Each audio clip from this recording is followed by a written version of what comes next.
Hello again! Welcome back to my channel. That's so weird to say, and maybe I should be saying it in every video, but welcome back. If you like the things that I say, however stupid they might be, go ahead and subscribe. I'm happy that you're here.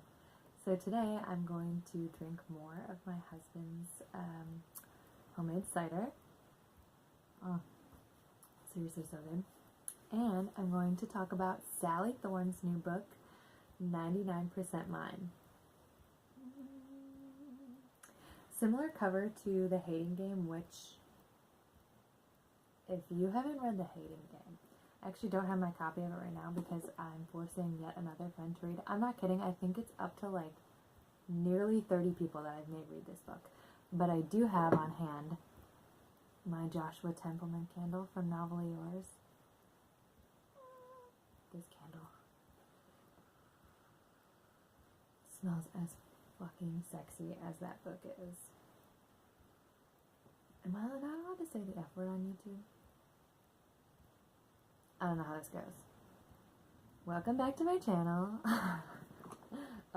This has nothing to do with this book. But I will be comparing both The Hating Game and 99% Mine because this is Sally Thorne's second book. And it is very similar to The Hating Game. Like a little formulaic, but just wanted to say. This smells like mint, coffee, pepper, metal, and leather, which doesn't sound like it should go together, but does it go together? It's so good. That's all. Okay. This book. First of all, okay, so if you haven't read The Hating Game, please leave. Also, it's very sexy and fun and funny. Oh my gosh, Sally Thorne is hilarious. This book is just as hilarious. Her humor is so relatable, and you could just, like, I can picture myself saying the things that Darcy says. Well, maybe not. Darcy's a bit much, but nonetheless, the inner dialogue, I get. And it's also very sexy. Very sexy. Like, I read this in a day, and most of that day I was in the same room as my in-laws, and it was obscene reading this in a room with my in-laws.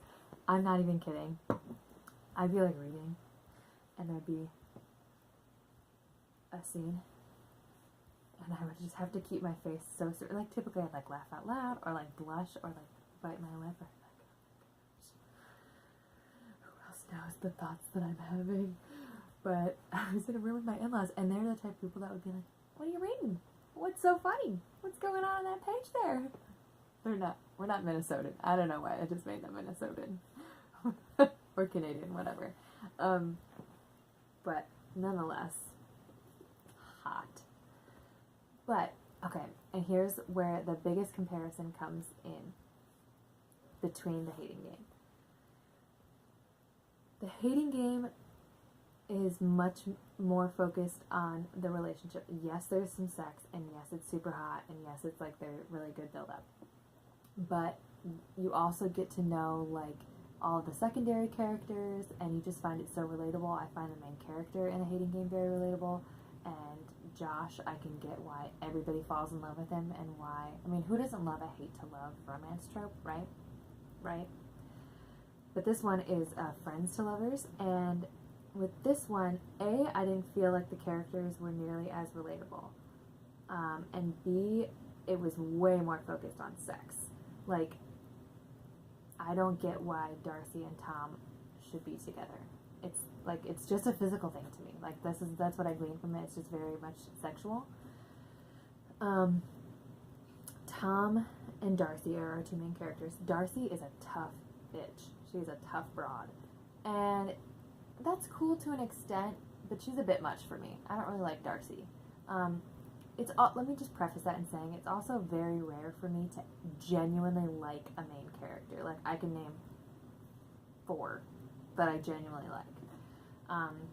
But nonetheless, you see everything through Darcy's eyes, so when her heart breaks, your heart breaks. And I think that's very well done, just the emotion behind that. But also, Tom is described so many times throughout this book as, like, the perfect man, and just, he's so perfect, and he's just everything, and he's so kind, and he's so good. And you don't really see why. Yeah, there's not a lot of evidence. Like, he's a nice guy. He's great. He's clearly hot. He's kind and generous, and he, like, pretty much does whatever her family tells them, which, like, her family sucks, her included. But, there's not any kind of, like, maybe, like, memories or examples as to why Tom is the greatest person. Like, maybe if they were, like, they're childhood friends, so maybe, like, oh, when I was 13 and he, like, told the principal some excuse and got me out of the most humiliating situation, or something like that. Like, just something where he, like, became the hero, the knight in shining armor that, like, he's painted to be. And I know that's, like, a point of contention for Tom and, like, him being put on this pedestal, but it didn't come through as the reader, like, as to why Tom is so great. And that's really it. I didn't have a lot of criticism. I do have to say, Darcy's twin is completely irrelevant. He's a jackass, and he's completely irrelevant. So is the grandmother. Like, there's this kind of cool part in it that I thought she was going to take it and run. Like, the grandmother, the whole point of the story is that Tom is a contractor back in town, and he is renovating Darcy's grandmother's cottage after she passed away. That also holds a lot of like, significance for Tom. Sorry, my baby's crying in the other room. Just ignore it. It'll be fine.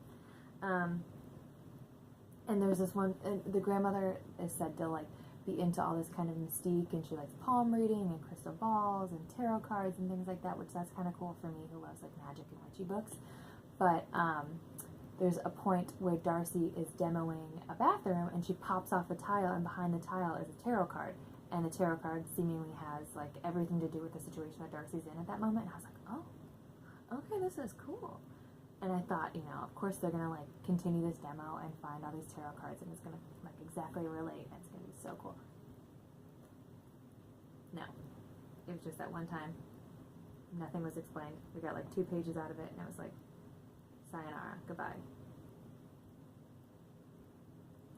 Likewise with the twin, Jamie is his name, I thought there was going to be some moment where Tom was like, oh, I only spent time with Jamie to be around you. Also doesn't happen. It just, like, it just left a lot unsaid and a lot to be desired. That's what I'm looking for. So if I'm comparing, which I know I shouldn't, but I can't help it because I'm so obsessed with the hating game. The hating game is like a 10 out of 5 for me, for everybody. If you haven't read it, read it. But this one, I'm gonna say it was like a 3.5. I really liked it. I read it in a day, so that says something. But I just felt like it was a little unfulfilling, and it was more of like a smutty, fun read than the hating game where you like you fell. Like, you just fell. I mean, you feel Darcy's heartache in this at a couple points, but you're not as emotionally invested. I wasn't as emotionally invested. So for me, it's a 3.5 out of 5. I think it's worth it to pick up. I mean, if you have a chance to read it, I definitely would. It's really fast. It's a fast read, and it's fun. But I like the hating game more. So that's all for me. I don't know what I'm reading next. I really need to read some Jane Austen. I've never read Jane Austen. I know. Yes. So I think I'm going to start with Pride and Prejudice. And I'm a little worried after going from something like this to Pride and Prejudice, where I'm like, this one I am so served. I am so served. I'm doted upon as a goddess. Whereas Pride and Prejudice is very prim and proper, and Colin Firth is creepy. Okay, that's all. Thanks for watching. If you like my videos, subscribe, like, comment. I'd love to hear your thoughts. This comes out on the 22nd, so very soon. So if anyone has an art copy, or if you're planning on getting it, I'd love to talk to you guys about it. Thanks again.